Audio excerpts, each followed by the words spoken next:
भावों से जिसमें बहती रसधार नहीं, वो हृदय नहीं है पत्थर है जिसमें स्वदेश का प्यार नहीं। विश्व के सबसे बड़े एकल पुलिस बल उत्तर प्रदेश पुलिस का आज का ये कार्यक्रम जो लोक भवन में आयोजित है, आप सभी महानुभाव जो यहाँ पधारे हैं, आप सबका स्वागत।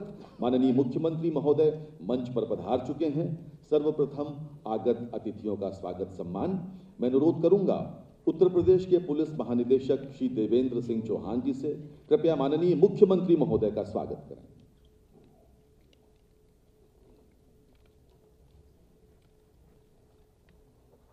करतल ध्वनि के साथ, तालियों के साथ माननीय मुख्यमंत्री महोदय का स्वागत। अब मैं अनुरोध करूंगा अपर पुलिस महानिदेशक मुख्यालय श्री एम रविंदर से कृपया अपर मुख्य सचिव गृह श्री अवनीश कुमार अवस्थी जी का स्वागत करें पुष्प गुच्छ देकर। ये पुष्प प्रेम के प्रतीक हैं, स्नेह के प्रतीक हैं।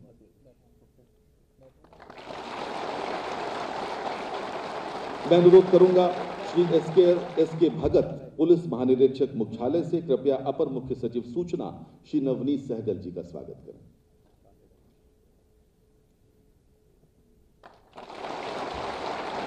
एस.के. भगत जी से एक बार पुनः अनुरोध है पुलिस महानिरीक्षक मुख्यालय से कृपया प्रमुख सचिव मुख्यमंत्री श्री संजय प्रसाद जी का स्वागत करें।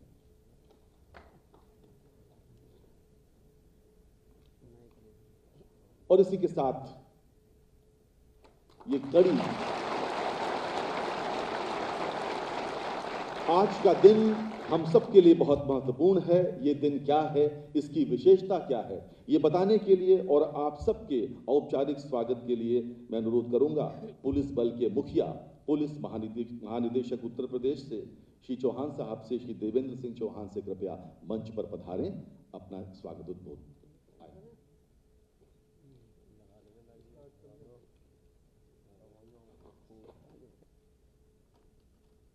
परम आदरणीय माननीय मुख्यमंत्री उत्तर प्रदेश श्री योगी आदित्यनाथ जी, मंच पर उपस्थित additional chief secretary home Shri Awanish Kumar Awasthi ji, additional chief secretary सूचना श्री नवनीत सहगल जी, प्रमुख सचिव मुख्यमंत्री श्री संजय प्रसाद जी, आज इस सभागार में उपस्थित मेरे सभी सीनियर आईपीएस कलीग्स, मेरे बहादुर जवान एवं साथियों, मेरे लिए बहुत गर्व का विषय है कि आज इस कार्यक्रम में मैं माननीय मुख्यमंत्री जी का स्वागत कर रहा हूं। माननीय मुख्यमंत्री जी हमारे गृह मंत्री भी हैं, इस नाते वो हमारे जो पुलिस बल परिवार के मुखिया भी हैं। माननीय मुख्यमंत्री जी की ये दूसरी इनिंग्स है एज चीफ मिनिस्टर। जब से मैं उनको नज़दीक से देख रहा हूं, मैं दो तीन चीज़ों से बहुत प्रभावित हूं। एक, उनका विभाग के लिए चिंतन और विभाग को क्या दिशा देनी है, इसके ऊपर उनका सतत मनन करना।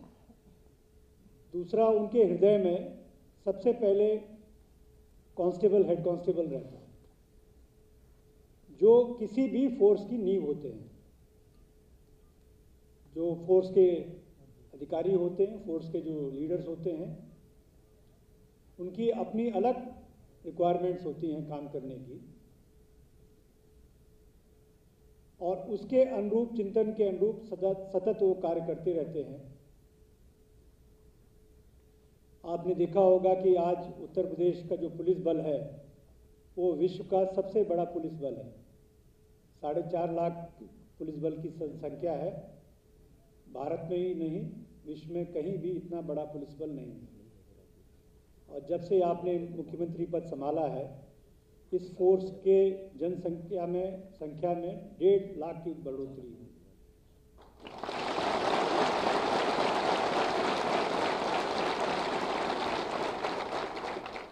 और ये फोर्स किसके लिए एग्जिस्ट करता है? ये फोर्स एग्जिस्ट करता है जनता के लिए, और जनता के लिए उनकी प्राथमिकताएं भी स्पष्ट है। सबसे पहले वो कमजोर तबके को ऊपर रखते हैं और हमारी महिलाओं को, माताओं को, बहनों को ऊपर रखते हैं। उनके प्रति अपराध के अगर कोई घटित होता है तो उस दिन ये आप मान के चलिए कि मेरी शामत आ जाती है। इतनी बारीकियों से वो चीज़ पूछते हैं कि ये कैसे हुआ, ये कैसे हुआ, इसमें कौन था, और फिर उनके जो स्पष्ट आदेश आते हैं कार्रवाई करने के लिए, वो एकदम सराहनीय होते हैं। किसी की कोई पैरवी नहीं, कोई सिफारिश नहीं, कोई बंदिश नहीं, कोई बंधन नहीं, और इस तरह की कार्रवाई करने का निर्देश मिलता है। मान्यवर 34 साल की आईपीएस की सर्विस में ये मैंने पहली बार एक्सपीरियंस किया।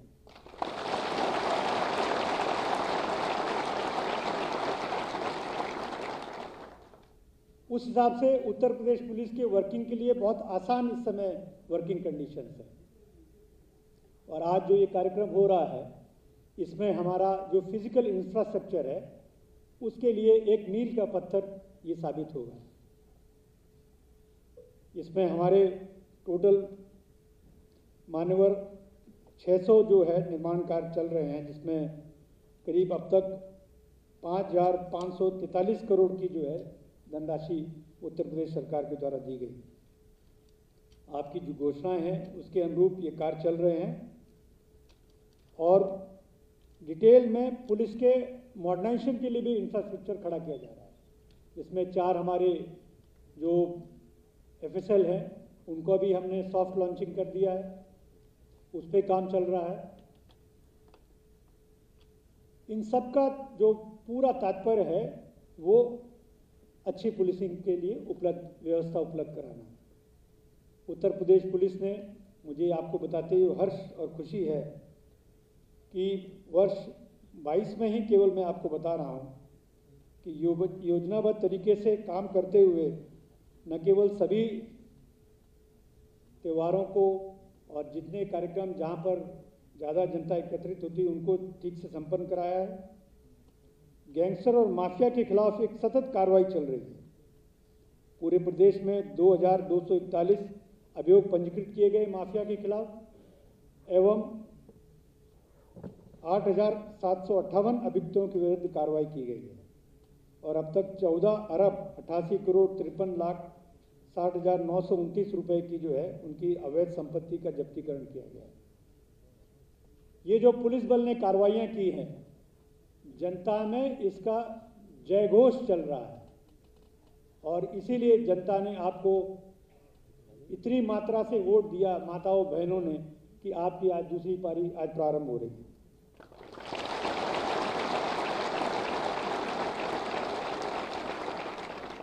ऐसे पुलिस बल को लीड करना, ऐसे प्रतिभाशाली कलीग्स के साथ में काम करना मेरे लिए सौभाग्य की बात है। अभी हाल में माननीय प्रधानमंत्री जी के आदेश पर उत्तर प्रदेश पुलिस ने सबसे उत्कृष्ट कार्य जो आज़ादी के अमृत महोत्सव में किया, काफ़ी डिटेल हमने कार्यक्रम किए आपके दिशा निर्देश के अनुरूप। जो आपका विजन था, हमने चौकी, थाना, पुलिस लाइन सब जगह श्रमदान किया, सब जगह सफाई की, जवानों को एक टीम की भावना में पिरोने का कार्य किया। ये हमने उसी अनुरूप किया जो आपका विजन है।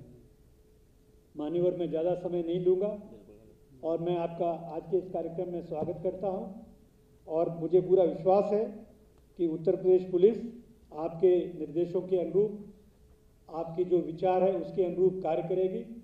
मेरे ये सारे जवान, मेरे ये सारे प्रतिभाशाली अधिकारी यहाँ पर मौजूद हैं, आपके हर कदम से कदम मिलाकर चलेंगे, आपके हर शब्द को पूरा करेंगे, ये मैं आपको आश्वस्त करता हूँ। इन्हीं शब्दों के साथ मैं अपनी बात पूरी करता हूँ। जय हिंद, जय भारत। धन्यवाद पुलिस महानिदेशक महोदय। अब मैं अनुरोध करूंगा उत्तर प्रदेश के अपर मुख्य सचिव गृह श्री अवनीश कुमार अवस्थी जी से, कृपया अपने उद्बोधन के लिए पधारें।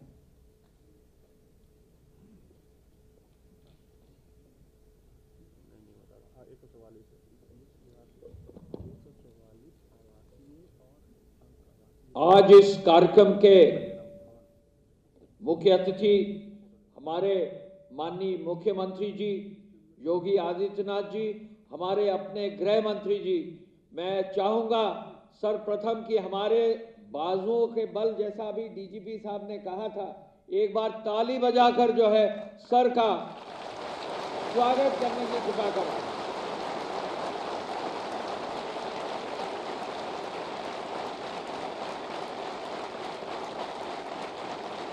धन्यवाद सर। आपने पिछले 5-5.5 साल में जो इस पूरे विभाग को, पूरे विश्व के सबसे बड़े पुलिस बल को जो बल दिया है, उस क्रम में जो 1,53,000 से नए जो हमारे यहाँ रिक्रूट्स आए, नए कांस्टेबल्स आए, नए हमारे पास महिला कांस्टेबल्स आए, उनमें से आज ये सभी लोग जो है उस पूरी नई नीति, नई व्यवस्था, पूरे मजबूती से एक बूस्ट जो देने का पूरा काम किया है, उसमें से एक एक कांस्टेबल सर आपकी इस पूरे अभियान के तहत जो है आज यहाँ रिक्रूट होकर मजबूती से ट्रेनिंग लेकर आपके लिए काम कर रहा है।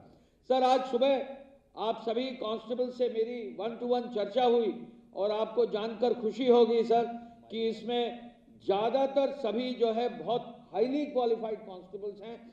मैं चाहूँगा जो साइंस बैकग्राउंड के हमारे कांस्टेबल्स हैं, जरा हाथ खड़ा करके सर को दिखाएं कि कितने साइंस बैकग्राउंड के हमारे कांस्टेबल्स आए हैं। सर हमारे इन कांस्टेबल्स में इंजीनियरिंग बैकग्राउंड के भी कांस्टेबल्स आए हैं। हमारे इन कांस्टेबल्स में कॉमर्स बैकग्राउंड के भी कांस्टेबल्स आए हैं। हमारे इन कांस्टेबल्स में बहुत अच्छे पढ़ने वाले भी जो है छात्र जीवन से आगे बढ़कर हमारे पुलिस फोर्स में आए हैं। मैं सर्वप्रथम तो आह्वान करना चाहूँगा कि आप जो नए लोग आए हैं इस पूरी व्यवस्था में, पुलिस का मनोबल बढ़ा रहे। हम देश के, प्रदेश के हर व्यक्ति को कानून का राज, कानून व्यवस्था को मजबूत करते हुए जीरो टॉलरेंस टू क्राइम का जो एक नारा मुख्यमंत्री जी ने दिया है, उसके ओर आगे बढ़ेंगे। ये प्रण और विश्वास के साथ आज ये मैसेज हम लोग पूरे प्रदेश में अपनी नई जो हमारी पूरी व्यवस्था आई है उससे जो है हम अपेक्षा करेंगे। सर आपके मार्गदर्शन में गृह विभाग के माध्यम से, यूपी पुलिस के माध्यम से जो कानून व्यवस्था और जीरो टॉलरेंस टू क्राइम का जो एक पूरा व्यवस्था बनी है, इसका डंका केवल हमारे देश में ही नहीं पूरे विश्व में जो है इसका डंका बजा है। और जहां जिस प्रदेश में कानून का राज होगा, डेमोक्रेसी का आधारशिला का पहला बिंदु होगा, निश्चय ही वो विकास की ओर बहुत तेजी से अग्रसर होगा। और मैं समझता हूं कि जो आपकी $1 ट्रिलियन इकोनॉमी का जो आधारभूत शिला है, कानून व्यवस्था जो है उसका पहला चरण, उसका पहला स्टेप है। मैं पुलिस के बारे में केवल ये कहना चाहूँगा, अभी डीजीपी साहब ने बिंदु रखे, मुख्यमंत्री जी का आदेश है कि हर कांस्टेबल के लिए, लेडी कांस्टेबल के लिए बैरक और विवेचना कक्ष भी जो है हमारे इंस्पेक्टर्स और सब इंस्पेक्टर्स के लिए रहे। ये हमारा लक्ष्य है और हमारी कोशिश है कि अगले 12 से 18 महीने में ये व्यवस्था पूरे प्रदेश में हो जाएगी। हम आपको ये बताना चाहेंगे कि माननीय मुख्यमंत्री जी ने एक आदेश और दिया है कि हर पुलिस कर्मी के लिए उसका अपना आवास हो, ऐसी एक कोई नवीन योजना भी लागू की जाए जिससे कि हम फाइनेंसिंग कर सके और हर व्यक्ति के लिए, उसके परिवार के लिए एक ऐसी अच्छी व्यवस्था कर सके। इस पर भी गृह विभाग के माध्यम से, आवास विभाग के माध्यम से हम लोग आगे बढ़ रहे हैं। सर हम आपको बताना चाहेंगे कि यूपी 112 जो हमारा इमरजेंसी रिस्पांस सिस्टम है, आपका आदेश था कि इसको 10 मिनट से कम किया जाए। अब इसका लेटेस्ट 20 अगस्त का जो आंकड़ा आया है, मैंने कल देखा, 8.45 मिनट्स में जो है हमारे 112 के पुलिसकर्मी पहुंच रहे हैं। सर का आदेश हुआ है कि 112 को नए सिरे से लॉन्च किया जाए। लगभग 3,000 करोड़ की एक नई योजना 112 की लागू की जा रही है। पहला रिस्पांस अगर पुलिस का पॉजिटिव होता है, पहला रिस्पांस अगर फास्ट होता है, तो लगभग न जाने कितनी जानें हम बचा सकते हैं, कितने लोगों को बचा सकते हैं, कितने झगड़ों को रोक सकते हैं और कितना नुकसान रोक सकते हैं। मैं आपको ये बताना चाहूँगा, पिछले कुछ समय में जो यूपी 112 का रिस्पांस हुआ है, लगभग 2,500 से ज़्यादा लोगों की जानें जो है टाइमली रिस्पांस की वजह से बचाया गया है। मैं इस अवसर पर ये भी आपको बताना चाहूँगा कि हम लोग सीसीटीवी की योजना लागू कर रहे हैं हर थाने में, तो हर आदमी बहुत कांस्टेंट सर्वेलेंस में भी होगा और हम आज सुबह जैसा बात कर रहे थे, यहाँ एक एक कांस्टेबल स्मार्टफोन लेता है, यूज करता है। हम जरूर अपेक्षा करेंगे कि सोशल मीडिया की मजबूती को हम पुलिस के लिए पॉजिटिव वे में आगे ले जाएं और सोशल मीडिया में बड़ी जिम्मेदारी से जो है पुलिस बल उसका उपयोग करे, इस ओर भी जो है हम जरूर कहना चाहेंगे। मैं पुनः इस अवसर पर माननीय मुख्यमंत्री जी से ये कहना चाहूँगा कि जो इंफ्रास्ट्रक्चर की रूपरेखा आपने बनाई है, उस इंफ्रास्ट्रक्चर को बहुत तेजी से आगे बढ़ाया जा रहा है। एक एक भवन की जो फोटो हमने मंगाई है, बहुत मॉडर्न भवन बने हैं। आपकी जो अपेक्षा है कि थानों को इतना मॉडर्न और टेक्नोलॉजी सेवी किया जाए कि वो पूरे विश्व में उसका जो है एक स्थान हो, इस ओर हम आगे बढ़ेंगे। आदरणीय प्रधानमंत्री जी ने अभी बहुत जल्दी ही ये यूपी के कॉन्टेक्स्ट में कहा है कि हम थानों को इस प्रकार बनाएं, मॉडर्न उसकी डिज़ाइन बनाएं कि वो दिखाई दे कि वाकई थाना जो है एक टेक्नोलॉजी सेवी हो, इस ओर भी जो है हम बढ़ेंगे। अभी कुछ ही दिन पहले गृह मंत्री जी ने भी जो है यूपी की कानून व्यवस्था की तारीफ की है, तो निश्चय ही हम लोगों का, हमारा सबका मनोबल बढ़ा है। हम आगे बढ़ेंगे और एक एक व्यक्ति को, इस प्रदेश के एक एक महिला, एक एक बच्चे, एक एक किसान, एक एक गृहिणी को सुरक्षा का ऐसा भाव देंगे जो विश्व में देखने लायक होगा। पुनः सर आपका विशेष रूप से स्वागत। मैं डीजीपी साहब, उनकी पूरी टीम का धन्यवाद अदा करूंगा। मैं अपर मुख्य सचिव सूचना जो निरंतर हमको सहयोग देते हैं, उनका धन्यवाद देना चाहूँगा। और संजय जो हमारे सहयोगी हैं, वो प्रमुख सचिव माननीय मुख्यमंत्री जी हैं, गृह विभाग के सभी कार्यों में जो उनका सहयोग रहता है। और यहाँ जितने सीनियर ऑफिसर पुलिस के आए हैं, यहाँ जो एडीजी हमारे पीएचक्यू के रविंदर साहब, भगत साहब, हमारे अपने सचिव जो हैं तरुण गाबा साहब, हमारे विशेष सचिव आरपी सिंह साहब, सबका विशेष आभार कि 2 दिन के अंदर 48 घंटे में इस बड़े कार्यक्रम का आपने स्वरूप दिया है। धन्यवाद। जय हिंद। बहुत बहुत धन्यवाद माननीय अपर मुख्य सचिव गृह महोदय। आज का ये विशेष कार्यक्रम वर्तमान सरकार की प्राथमिकता को समर्पित है। प्राथमिकता पुलिस कर्मियों को बेहतर आवासीय सुविधा प्रदान करने की तथा पुलिस विभाग के सुदृढ़ीकरण हेतु समयबद्ध तरीके से भवनों के निर्माण कार्य को संपन्न कराने की। आज माननीय मुख्यमंत्री महोदय द्वारा 144 आवासीय अनावासीय निर्माण का लोकार्पण किया जा रहा है, जिसमें हॉस्टल, बैरक, विवेचना कक्ष, थाने, चौकी आदि सम्मिलित हैं। अब मैं अत्यंत विनम्रतापूर्वक अनुरोध करूंगा माननीय मुख्यमंत्री महोदय से, कृपया बटन दबाकर लोकार्पण करने का कष्ट करें। कृपया पीछे से लेकर आएं। माननीय मुख्यमंत्री महोदय बटन दबाकर इन 144 योजनाओं का लोकार्पण कर रहे हैं।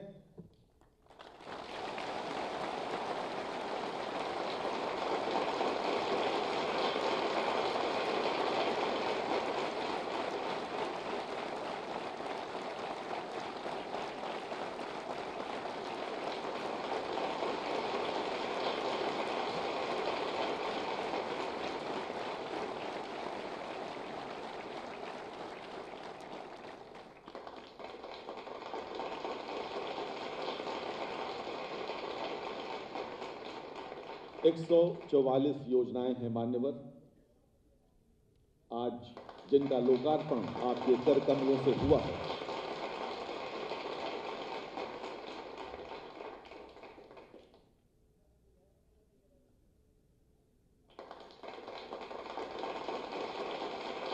वर्चुअल तालियां बज रही हैं, आप एक्चुअल तालियां भी बजा सकते हैं।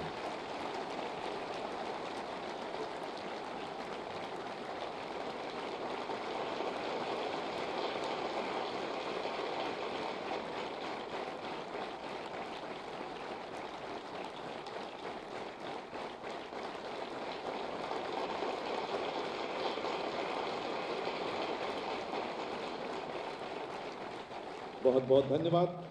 उत्तर प्रदेश में अपराधों से निपटने के लिए माननीय मुख्यमंत्री महोदय के निर्देशन में बनाई गई रणनीति आज पूरी देश और दुनिया में विख्यात है और आज का ये आयोजन उनके उसी विजन का हिस्सा है।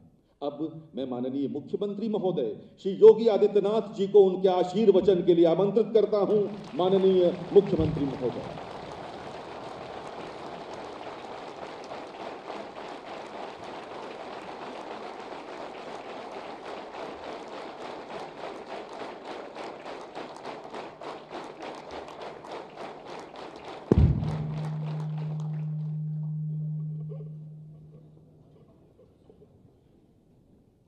उत्तर प्रदेश पुलिस के बुनियादी सुविधाओं से संबंधित 144 परियोजनाओं की लोकार्पण कार्यक्रम में मंच पर उपस्थित अपर मुख्य सचिव गृह श्री अवनीश कुमार अवस्थी जी, पुलिस महानिदेशक श्री DS चौहान जी, अपर मुख्य सचिव सूचना श्री नवनीत सहगल जी, प्रमुख सचिव मुख्यमंत्री कार्यालय श्री संजय प्रसाद जी, अपर पुलिस महानिदेशक कानून व्यवस्था श्री प्रशांत कुमार जी, पुलिस विभाग के सभी वरिष्ठ अधिकारीगण, हमारे बहादुर जवानों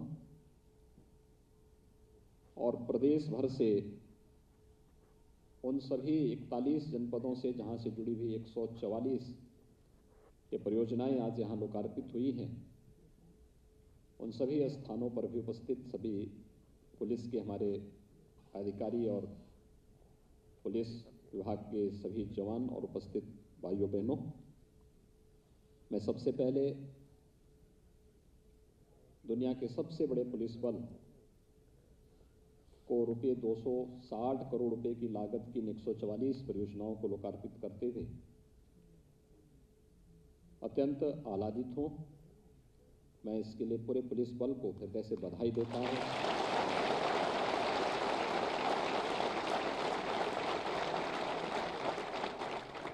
मुझे प्रसन्नता है विगत 5 वर्षों के अंदर किए गए कार्यों का परिणाम आज हम सबके सामने है। आज से 5 वर्ष पहले उत्तर प्रदेश की छवि एक ऐसे राज्य के रूप में थी जो दुनिया में और देश में बीमारू प्रदेश के रूप में गिना जाता था, जहां पर विकास की कोई सोच नहीं, ये जो धारणा बन चुकी थी उसका कारण था बदतर कानून व्यवस्था। हर दूसरे तीसरे दिन एक बड़े दंगे के कारण प्रदेश के बारे में न केवल लोगों की धारणाएं बहुत अत्यंत खराब थी, बल्कि उत्तर प्रदेश के अंदर कोई भी तबका अपने आप को सुरक्षित महसूस नहीं करता था। क्या उद्योग जगत, क्या व्यापारी, क्या महिलाएं, क्या बेटियां, क्या नौकरी पेशा वाला व्यक्ति, या कोई किसान, या कोई श्रमिक, कोई भी अपने आप को सुरक्षित महसूस नहीं करता था। उस समय हमारे सामने चैलेंज था। मुझे याद है जब मैंने 19 मार्च 2017 को उत्तर प्रदेश के मुख्यमंत्री के रूप में मुझे शपथ ग्रहण करवाया गया। 20 मार्च को मैंने सबसे पहले गृह विभाग का ही निरीक्षण किया था। मुझे वहां दुर्व्यवस्था देखने को मिली थी, फाइलों के ढेर देखने को मिले थे, धूल से सनी हुई इन फाइलों के बीच में कैसे कार्मिक कार्य करते थे, और धूल से सटी हुई फाइलें इस बात की गवाही कर रही थी कि कार्य नहीं हो रहा है। और उस समय प्रदेश की बदतर कानून व्यवस्था के बारे में जब मैंने प्रश्न पूछे थे तो मुझे बहुत सारी चीजें देखने को मिली थी। मैंने लखनऊ पुलिस लाइन का भी दौरा किया था। कई जनपदों की पुलिस लाइन में मैंने वहां पर पुलिस कार्मिकों को मिलने वाली सुविधाओं को भी निरीक्षण किया। पुलिस ट्रेनिंग स्कूल कई क्षेत्रों में मैं स्वयं जाकर के उनका निरीक्षण किया। और उस समय जब पुलिस बल के बारे में मैंने पूछा कि आखिर 23-24 करोड़ की उस समय की आबादी के अनुरूप हमारे पास पुलिस बल कितना होना चाहिए, कितनी कमी रह गई है, तब मुझे बताया गया कि 1.5 लाख पुलिस कार्मिक हैं ही नहीं। भर्ती नहीं हुई। पीएससी की 54 कंपनियां ही समाप्त कर दी गई। पीएससी की महिलाओं की कोई बटालियन नहीं है। आपदा प्रबंधन के लिए एसडीआरएफ प्रदेश में गठित ही नहीं हुआ है। और फिर हम लोगों ने पुलिस भर्ती की पारदर्शी व्यवस्था को प्रदेश के अंदर लागू किया था। मुझे प्रसन्नता है, बिना भेदभाव के 1,62,000 से अधिक भर्तियों की प्रक्रिया को अब तक हम लोगों ने सफलतापूर्वक प्रदेश के अंदर संपन्न किया है।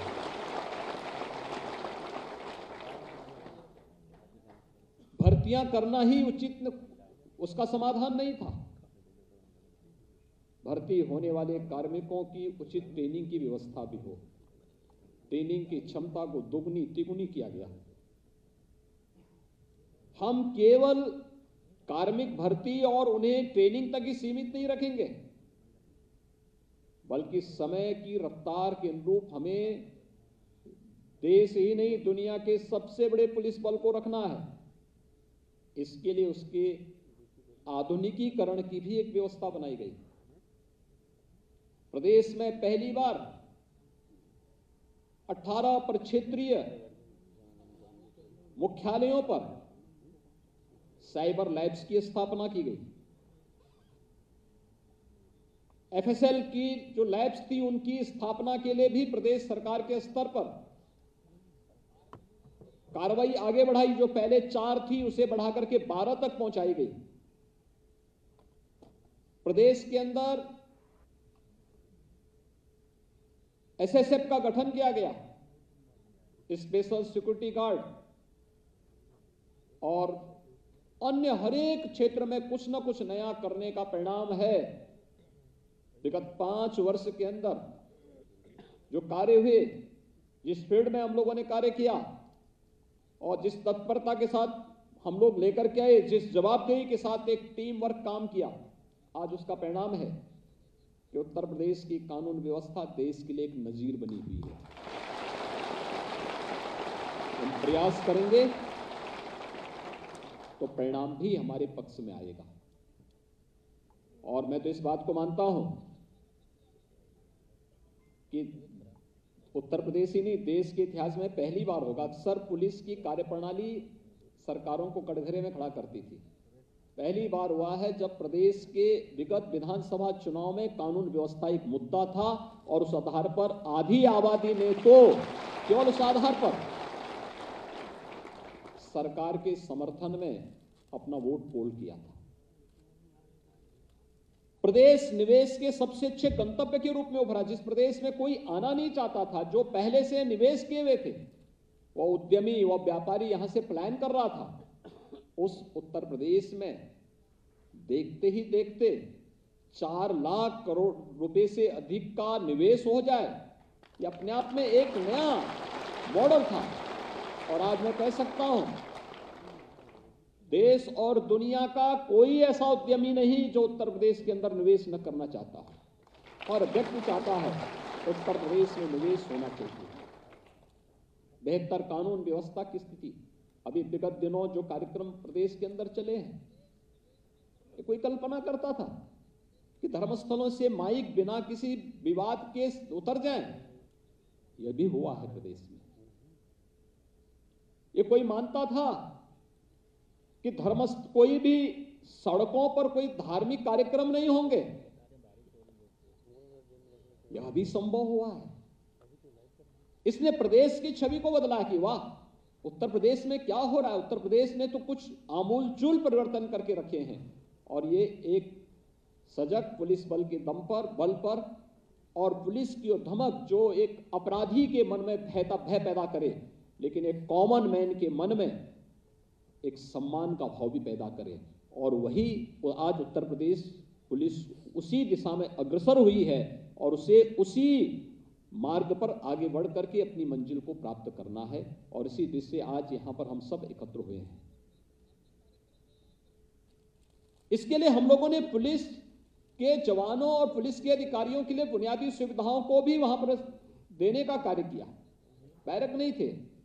मैं जब लखनऊ पुलिस लाइन में गया, दोपहर में अचानक में गया था, मैंने किसी को नहीं बताया था। उस समय यहाँ पुलिस कमिश्नरेट नहीं था, यहाँ के एसएसपी को नहीं, डीआईजी को नहीं, एडीजी जॉन को भी नहीं बताया था मैंने, डीजीपी को भी नहीं बताया। यहाँ पे अपर मुख्य सचिव गृह को भी नहीं बताया। मैं चुपचाप दोपहर में निकला, पुलिस लाइन की तरफ गया। पुलिस लाइन में मैं दोपहर में पहुंचा और जब लखनऊ पुलिस लाइन में मैंने देखा, मैं अचानक गया वहां पर। मैंने पुलिस लाइन में कुछ निरीक्षण करने के बाद में मैंने कहा, बैरक कहाँ है, कहाँ पुलिस कार्मिक रहते हैं। आप आश्चर्य करेंगे, पुलिस के 2 जवान वहां पर जो रात्रि की ड्यूटी में अपने रहे होंगे, दोपहर में सो रहे थे, आराम कर रहे थे। मैं देख रहा था कि ऊपर से पूरी छत टूटी हुई थी,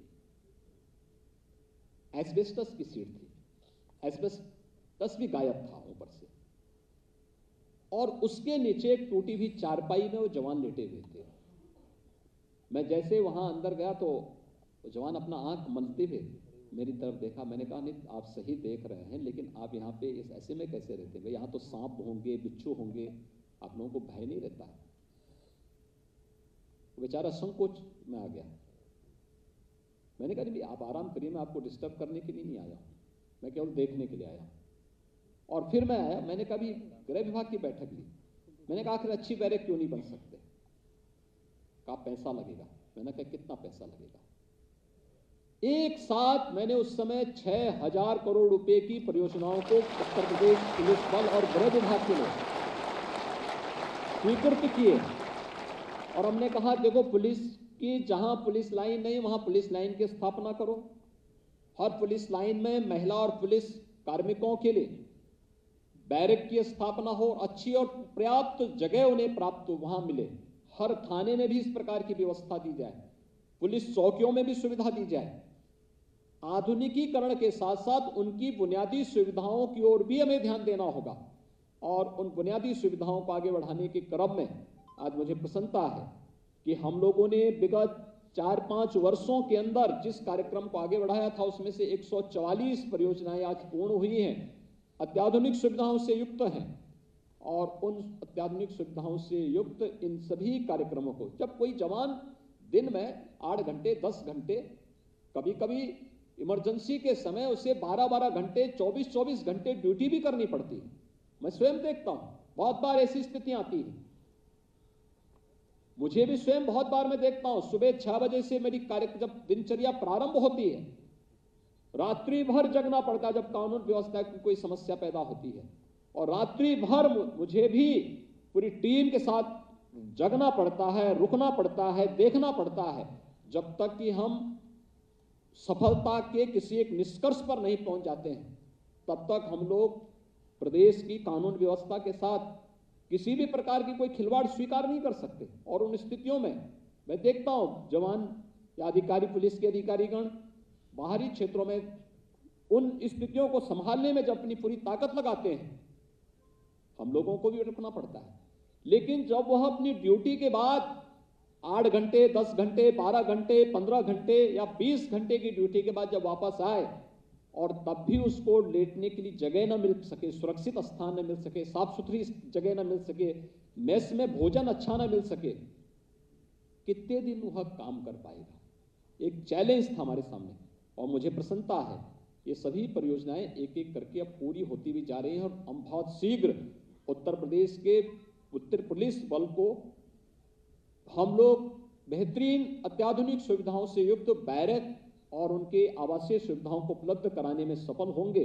और उसी की आज प्रथम चरण यहां पर संपन्न हो रहा है, जिसमें आज 144 परियोजनाओं का लोकार्पण का कार्यक्रम यहां पर संपन्न हुआ है।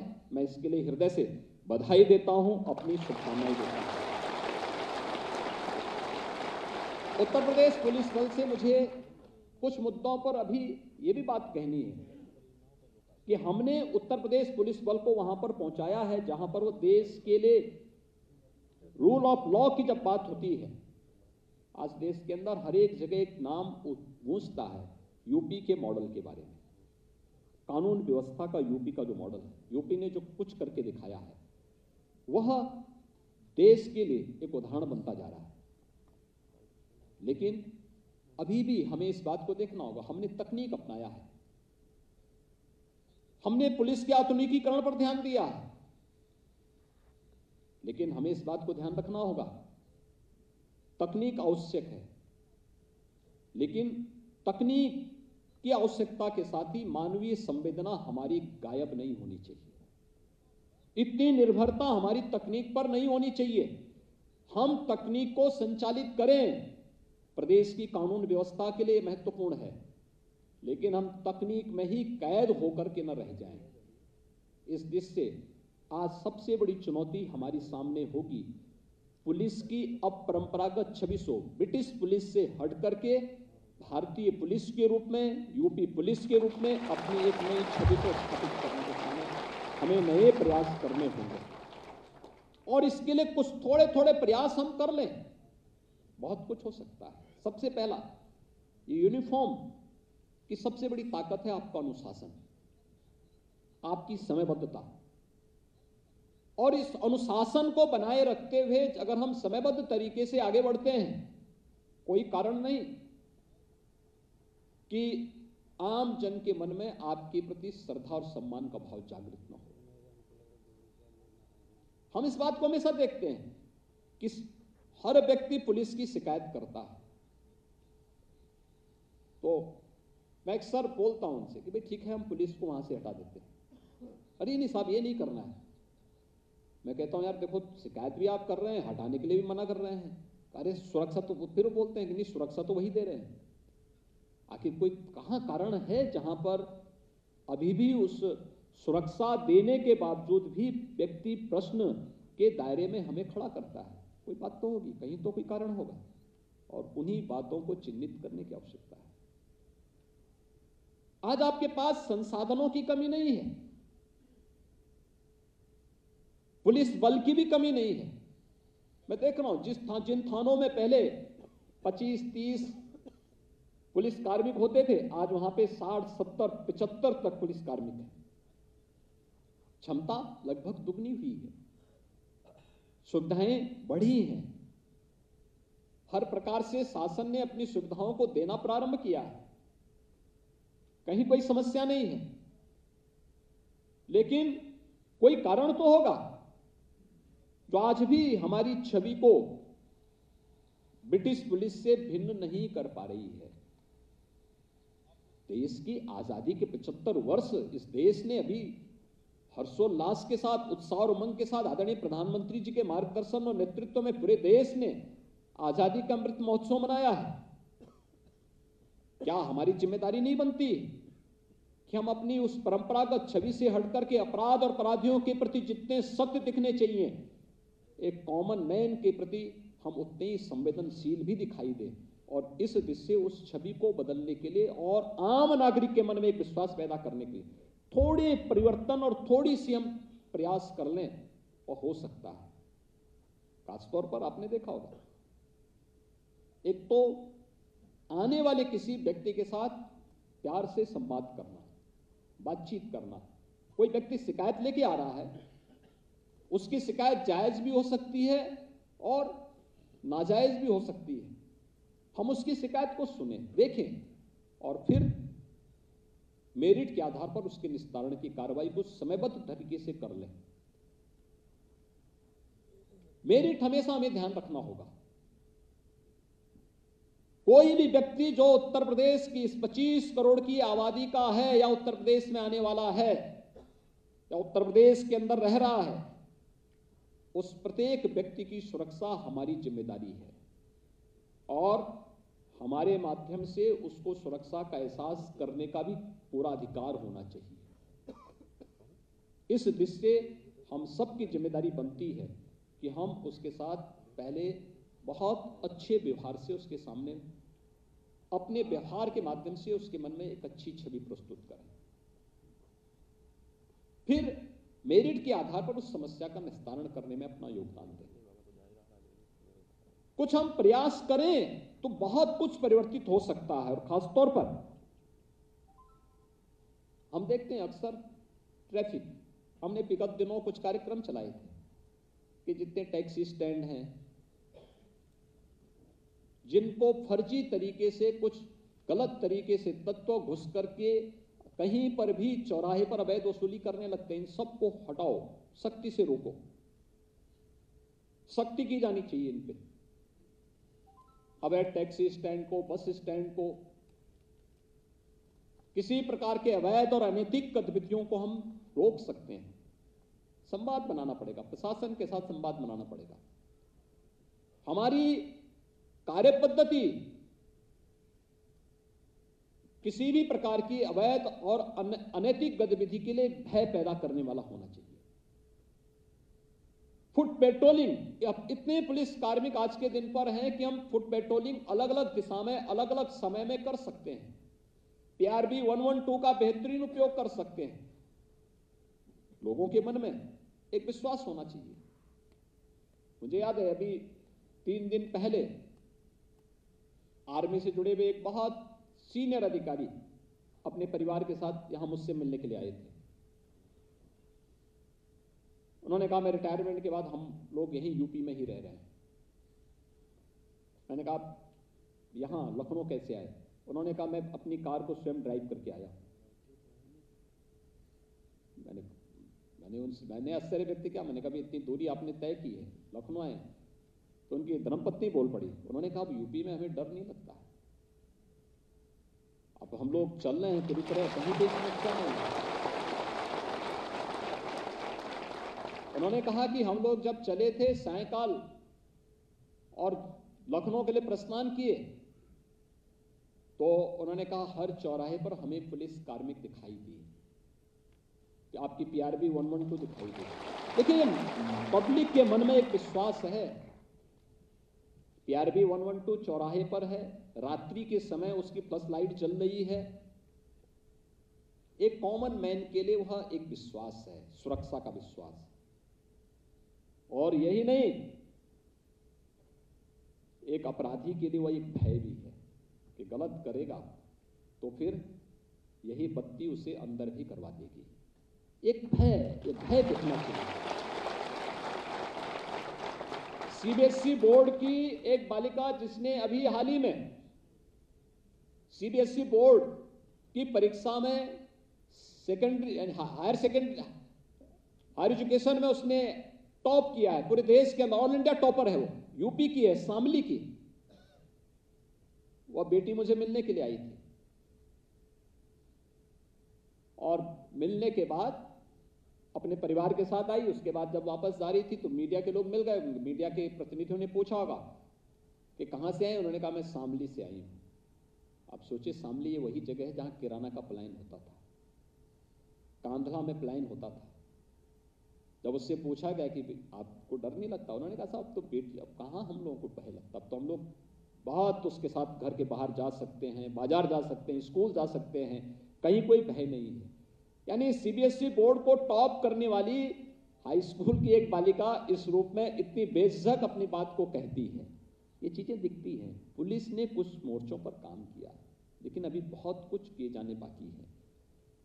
वर्तमान में युवा पीढ़ी के सामने जो सबसे बड़ी चैलेंज है वह है नशा। नशा के कारोबारी युवा पीढ़ी के भविष्य के साथ खिलवाड़ कर रहे हैं और इसलिए नशा के खिलाफ उत्तर प्रदेश पुलिस बल को अब एक बृहद अभियान छेड़ना होगा। नशा का कारोबारी कोई भी हो, अगर वह अवैध और अनैतिक तरीके से युवा पीढ़ी को बर्बाद करने के लिए अपनी अनैतिक गतिविधियों को संचालित कर रहा है, हमें उसके खिलाफ कानून के शिकंजे में उसे कैद करते हुए उसको जितनी सख्ती के साथ उनके मंसूबों को ध्वस्त करना होगा, हमें उतनी सख्ती के साथ उसके खिलाफ अपने अभियान को आगे बढ़ाना होगा। और जिससे चाहे वह ड्रग के कारोबारी हो, जहरीली शराब के कारोबारी हो, या कोई भी इस प्रकार के अनैतिक और अवैध गतिविधि में लिप्त जो अपनी पूरी युवा पीढ़ी के खिलाफ एक षड्यंत्र कर रहे हो, यह अपने आप में एक राष्ट्रीय अपराध है।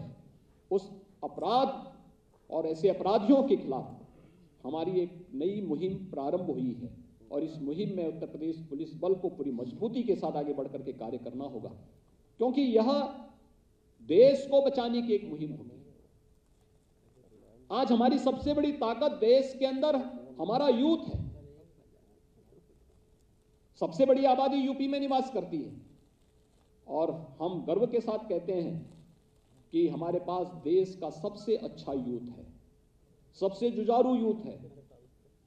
इस युवा पीढ़ी के भविष्य के लिए हमें किसी माफिया और किसी भी ऐसे अपराधी को कोई छूट नहीं देनी चाहिए जो युवा पीढ़ी के भविष्य के साथ खिलवाड़ कर रहा हो।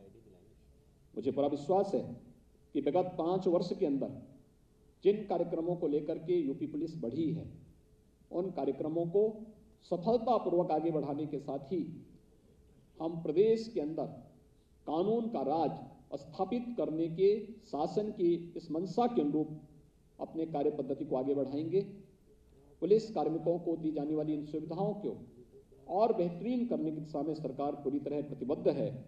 आज एक बार फिर से मैं गृह विभाग को प्राप्त होने वाले जो 144 परियोजनाएं हैं, यानी अभी काफी कम है, अभी तो ये 1/4 है। अभी इससे जो है 2/3 से अधिक 3/4 से अधिक परियोजनाएं ऐसी हैं जिन पर कार्य चल रहा है और हम कार्मिक रूप से उन्हें पूरा करते हुए बेहतरीन सुविधाएं हर एक पुलिस लाइन में, हर एक थाना और पुलिस चौकी में भी उपलब्ध करवाने का कार्य करेंगे। मैं एक बार फिर से इन सभी परियोजनाओं को उत्तर प्रदेश पुलिस बल को हृदय से बधाई देता हूं, अपनी शुभकामनाएं देता हूं। धन्यवाद। जय हिंद। बहुत बहुत धन्यवाद माननीय मुख्यमंत्री महोदय। आपके बहुत बहुत धन्यवाद माननीय मुख्यमंत्री महोदय। आपके सुझाव और दिशा निर्देश निश्चित रूप से उत्तर प्रदेश के पुलिस बल को आपके निर्देशन में व्यावसायिक दक्षता के शीर्ष पर ले जाएंगे। और अब मैं आज इस कार्यक्रम में धन्यवाद ज्ञापन के लिए अपर पुलिस महानिदेशक मुख्यालय श्री एम रविंदर जी को आमंत्रित करता हूं।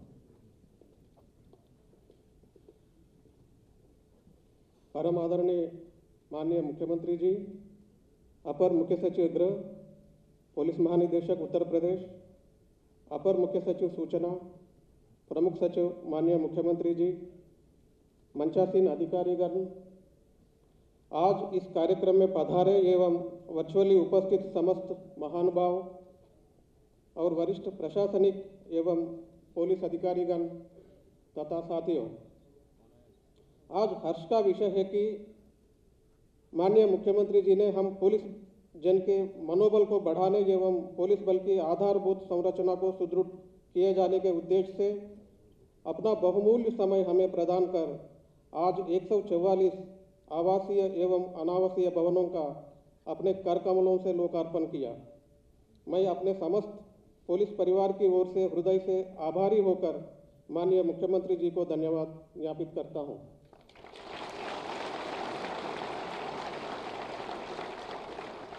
मैं इस अवसर पर अपर मुख्य सचिव गृह महोदय को भी धन्यवाद ज्ञापित करता हूं कि उन्होंने अनवरत अपने पर्यवेक्षण एवं कुशल निर्देशन में हम सभी को प्रेरित करते हुए उक्त कार्य को संपादित कराने में बहुमूल्य योगदान दिया। मैं एक बार उन्हें पुनः समस्त पुलिस परिवार की ओर से धन्यवाद ज्ञापित करता हूं। मैं उत्तर प्रदेश पुलिस परिवार के मुखिया पुलिस महानिदेशक उत्तर प्रदेश को इस अवसर पर विशेष रूप से धन्यवाद ज्ञापित करना चाहूँगा कि आपके कुशल नेतृत्व एवं मार्गदर्शन से ही हम लोग इस कार्य को समयबद्ध तरीके से सफलतापूर्वक संपादित करा सके। मैं इस अवसर पर अपर मुख्य सचिव सूचना और प्रमुख सचिव माननीय मुख्यमंत्री जी को उनकी गरिमामयी उपस्थिति एवं अमूल्य सहयोग के लिए धन्यवाद ज्ञापित करता हूं। इस अवसर पर प्रेक्षागृह में उपस्थित समस्त वरिष्ठ प्रशासनिक एवं पुलिस अधिकारियों, कार्मिकों को एवं इस वर्चुअल लोकार्पण में प्रदेश के जनपदों से जुड़े माननीय जनप्रतिनिधियों, जनपदीय अधिकारियों एवं समस्त कार्यदायी संस्थाओं के नोडल अधिकारियों को धन्यवाद ज्ञापित करता हूं। अंत में आप सबको मैं हृदय से आभार व्यक्त करता हूं। जय हिंद।